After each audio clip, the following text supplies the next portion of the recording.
What's up, Internet?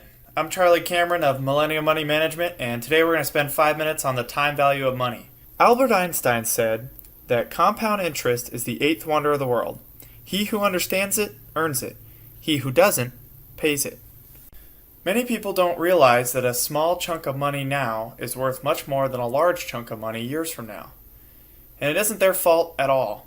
It isn't because of stupidity or laziness. There are two reasons people aren't aware of the time value of money. The first is, we aren't taught this, like, anywhere. Maybe there was a mention of it in high school, but there's no class about money as part of our primary education. And unless you're getting a money-related degree, you aren't going to learn jack about money in college either.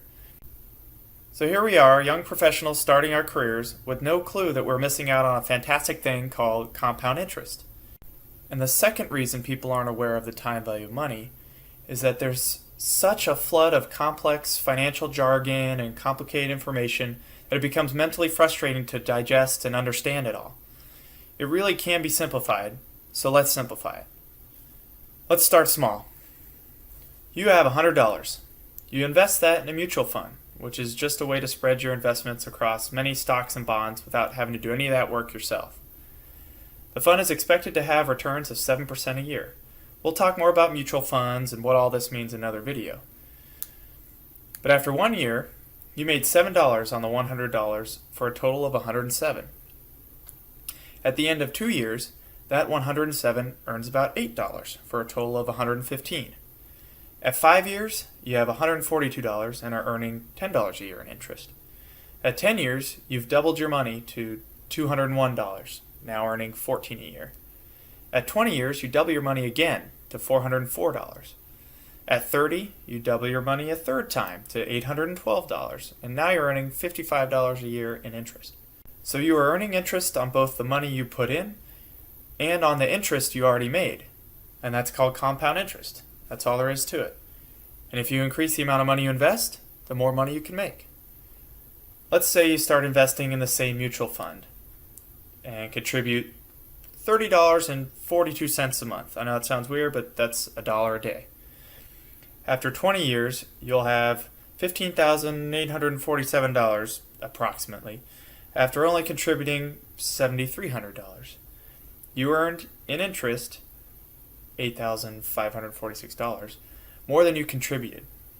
If you stopped contributing entirely and let that money sit for another 10 years, it would double to $31,800.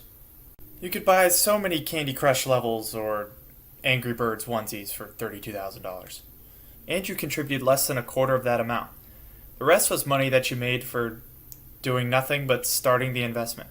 All of this happens with very little time of your own. Your money basically makes money for you.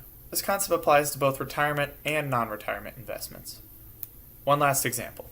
Let's say Malcolm starts investing $152 a month, or $5 a day, in the same mutual fund. In 30 years, he will have about $185,000 after contributing just $55,000. $185,000. What would you do with $185,000 just to play with? His friend Washington waits 15 years before he starts investing in the same mutual fund, but for twice the amount, $10 a day or $304 a month. He put away the exact same amount of money, but only has $96,000. Malcolm made almost twice as much as Wash with half the monthly contribution. It's still awesome that he made $42,000 in interest, but it does suck that he missed out on some of the time value of money. That's what I want to make sure you and I don't do. You're not going to live forever unless you drink some special water, so the earlier you start, the more you can make. Okay, before you dash to your next internet tab to open a mutual fund, make sure that you're contributing enough to your retirement accounts and you're paying down high interest debt first. Okay everyone, I hope you liked this video. If you did, subscribe to my channel. You can look me up on Facebook or Twitter. Yes, I have the Twitters. That's a wrap.